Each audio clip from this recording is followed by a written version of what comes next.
فرشتوں کا نبی صلی اللہ علیہ وآلہ وسلم کی حفاظت کرنا۔ الحمدللہ والصلاة والسلام علی رسول اللہ۔ سوال کیا گیا ہے کیا کوئی ایسی حدیث ہے جس میں اس بات کا ذکر ہو کہ جب ابو لہب کی بیوی نے نبی علیہ السلام کو تکلیف دینے کی کوشش کی تو جنوں نے ان کی حفاظت کی تھی۔ آپ سے گزارش ہے کہ اگر یہ صحیح ہے تو مجھے بتائیں، اور کیا ابو لہب کی بیوی کے متعلق حدیث ہے؟ الجواب بعون الوہاب۔ نمبر 1، یہ ثابت کرنا کہ ابو لہب کی بیوی سے نبی علیہ السلام کی حفاظت جن کرتا تھا دلیل کا محتاج ہے۔ جو یہ کہتا ہے اس کی دلیل پیش کرنا پڑے گی، اور ہو سکتا ہے کہ جس نے یہ کہا ہے اس پر معاملہ خلط ملط ہو گیا ہو، کیونکہ جو ثابت ہے وہ یہ ہے کہ اللہ تعالیٰ کے حکم سے فرشتے نبی صلی اللہ علیہ وسلم کی ابو لہب کی بیوی سے حفاظت کرتے تھے، جیسے کہ ابھی ذکر کیا جائے گا۔ نمبر 2، اللہ تعالیٰ نے نبی علیہ السلام کی حفاظت کرنے کی ذمہ داری اٹھائی ہے، جیسا کہ فرمان باری تعالیٰ ہے، اور اللہ تعالیٰ تجھے لوگوں سے بچائے گا۔ اور اللہ تعالیٰ کی حفاظت میں سے ہی ہے کہ اللہ تعالیٰ نے فرشتوں کو نبی صلی اللہ علیہ وسلم کی حفاظت پر مامور کیا، جو کہ ان کی حفاظت اور بچاؤ کرتے، اور اللہ تعالیٰ نے ان فرشتوں کو ابو لہب کی بیوی کی آنکھوں سے اوجھل رکھا تو وہ انہیں دیکھ نہیں سکتی تھی۔ اور اس کی دلیل ابن عباس رضی اللہ عنہ کی روایت ہے۔ ابن عباس رضی اللہ عنہما بیان کرتے ہیں کہ جب یہ آیت نازل ہوئی ابو لہب کے دونوں ہاتھ ٹوٹ جائیں، تو ابو لہب کی بیوی آئی تو نبی علیہ السلام بیٹھے ہوئے تھے، اور ان کے ساتھ ابو بکر رضی اللہ عنہ بھی تھے۔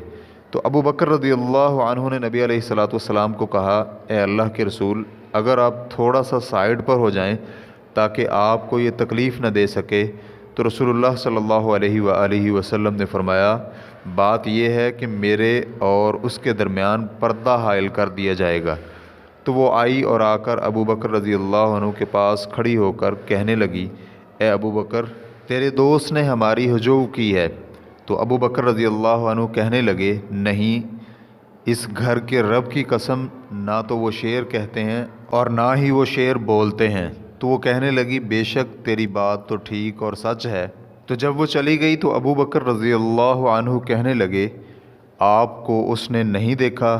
تو نبی علیہ السلام نے فرمایا، اس وقت تک فرشتہ مجھے چھپاتا رہا جب تک وہ چلی نہیں گئی۔ مسند البزار جلد نمبر 1 صفحہ نمبر 68، اور اس کی سند کو حسن کہا ہے۔ اور اسی طرح ابن حجر رحمہ اللہ نے بھی اسے فتح الباری جلد نمبر 8 صفحہ نمبر 958 میں حسن کہا ہے۔ اور وہ احادیث جن میں اس کا ذکر ہے کہ اللہ اسے خیر سے محروم رکھے، جندب بن سفیان رضی اللہ عنہ بیان کرتے ہیں کہ نبی علیہ السلام بیمار ہو گئے تو 2 یا 3 راتیں قیام نہ کر سکے، تو ایک عورت آ کر کہنے لگی، اے محمد صلی اللہ علیہ وسلم، شاید کہ آپ کے شیطان نے آپ کو چھوڑ دیا ہے، میں نے 2 یا 3 راتوں سے اسے تیرے قریب آتے نہیں دیکھا۔ تو اللہ تعالیٰ نے یہ آیات نازل کر دیں، چاشت کے وقت کی قسم ہے، اور قسم ہے رات کی جب وہ چھا جائے، نہ تو تیرے رب نے تجھے چھوڑا ہے اور نہ ہی وہ بیزار ہوا ہے۔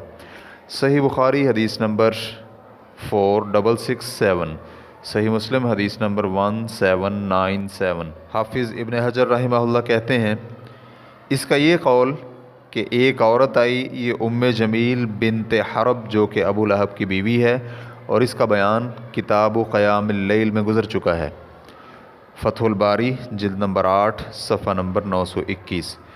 فرشتوں کا نبی علیہ السلام کی اللہ تعالیٰ کے حکم سے حفاظت کرنے کے دلائل میں سے یہ بھی ہے کہ ابو جہل کے ساتھ نبی علیہ السلام کا واقعہ، جسے مسلم نے اپنی صحیح میں روایت کیا ہے۔ ابو ہریرہ رضی اللہ عنہ بیان کرتے ہیں کہ ابو جہل نے کہا کہ کیا محمد ابھی بھی اپنے چہرے کو تمہارے درمیان خاک آلودہ یعنی سجدہ کرتے ہیں، جس طرح کہ وہ کعبہ کے پاس نماز پڑھتے ہیں؟ تو ابو ہریرہ رضی اللہ عنہ کہتے ہیں کہ اسے کہا گیا، ہاں۔ تو وہ کہنے لگا، لات اور عزیٰ کی قسم، اگر میں نے اب اسے ایسا کرتے ہوئے دیکھ لیا تو اس کی گردن کو رون دوں گا، یا پھر اس کے چہرے کو خاک میں آلودہ کر دوں گا۔ تو ابو ہریرہ رضی اللہ عنہ کہتے ہیں کہ وہ نبی علیہ السلام کے پاس آیا، اور نبی علیہ السلام نماز پڑھ رہے تھے، تو اس نے یہ ارادہ کیا کہ نبی صلی اللہ علیہ وسلم کی گردن کو رون دے اور اس پر پاؤں رکھے۔ ابو ہریرہ رضی اللہ عنہ کہتے ہیں کہ اچانک انہوں نے اسے دیکھا کہ وہ ایک دم الٹا واپس پلٹ رہا ہے اور اپنے دونوں ہاتھوں سے بچاؤ کر رہا ہے۔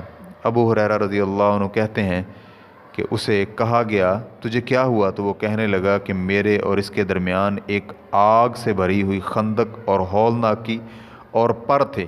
تو رسول اللہ صلی اللہ علیہ وسلم نے فرمایا اگر وہ میرے قریب آ جاتا تو فرشتے اس کے ٹکڑے ٹکڑے کر کے بوٹی بوٹی نوچ کر رکھ دیتے۔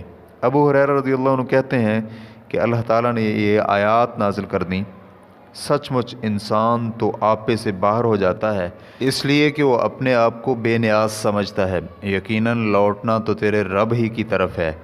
کیا تو نے اس کو بھی دیکھا ہے جو کہ بندے کو روکتا ہے جب کہ وہ بندہ نماز ادا کرتا ہے؟ ذرا بتاؤ تو اگر وہ ہدایت پر ہو یا پرہیزگاری کا حکم دیتا ہو تو بھلا بتاؤ تو اگر وہ جھٹلاتا ہو، منہ پھیرتا ہو، یعنی ابو جہل، کیا اس نے یہ نہیں جانا کہ اللہ رب العزت اسے خوب دیکھ رہا ہے؟ یقیناً اگر وہ باز نہ رہا تو ہم اس کی پیشانی کے بال پکڑ کر گھسیٹیں گے، ایسی پیشانی جو جھوٹی خطا کار ہے۔ وہ اپنی مجلس والوں کو بلا لے، یعنی اپنی قوم کو، ہم بھی دوزخ کے پیادوں کو بلا لیں گے، خبردار اس کی ہرگز بات نہ ماننا۔ سورۃ العلق، صحیح مسلم حدیث نمبر 2797۔ واللہ تعالی اعلم۔ اسلام QA ریکارڈنگز، مؤسسۃ الشیخ محمد صالح المنجد، المملکۃ العربیۃ السعودیہ، فتویٰ نمبر 6711۔ والسلام علیکم ورحمۃ اللہ وبرکاتہ۔